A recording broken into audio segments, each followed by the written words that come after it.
لالچ سے انسان برائی پر آمادہ ہو جاتا ہے۔ کردار ایک ہیرا ہے جو پتھر کو کاٹ سکتا ہے۔ وقت کے ہار میں کارناموں کے پھول پروتے رہو۔ اللہ کے قربت کا نزدیک ترین راستہ عاجزی ہے۔ کیا فائدہ اس صورت کا جس کی سیرت اچھی نہ ہو؟ صرف بے وقوف ہی ایک گڑھے میں 2 مرتبہ گر سکتا ہے۔ اعتماد وہ نازک آئینہ ہے جو ٹوٹنے کے بعد جڑ نہیں سکتا۔ بدلہ لینے میں جلدی اور نیکی کرنے میں تاخیر نہ کیجیے۔ کسی چیز کو اتنا مت تراشو کہ اس کا وجود ہی مٹ جائے۔ دنیا میں کوئی شخص جاہل نہیں ہے، ہر شخص سے کچھ نہ کچھ سیکھا جا سکتا ہے۔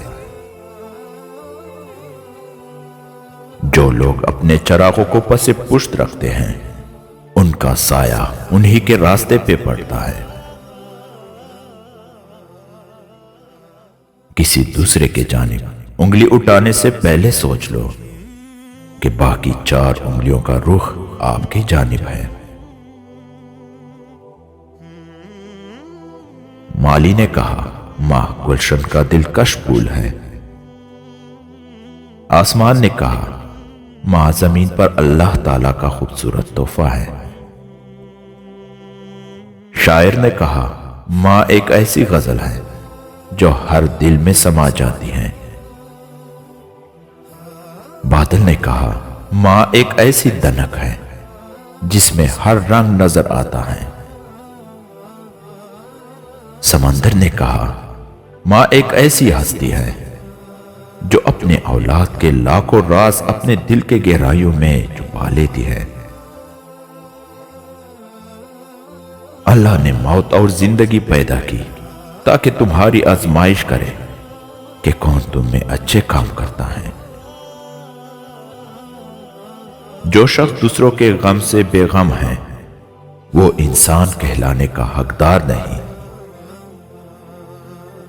دشمن سے ہمیشہ بچو اور دوست سے اس وقت بچو جب وہ آپ کے منہ پر آپ کی تعریف کرنے لگے۔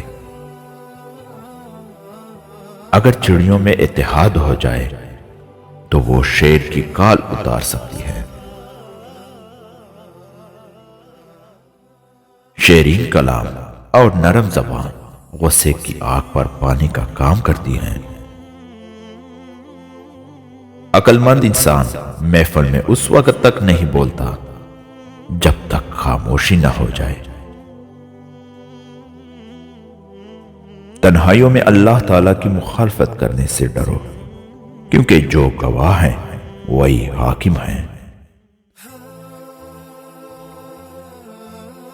اپنے سوچ کو اتنا بلند رکھو کہ اگر کوئی پتھر مارے تو اسی کو جا لگے۔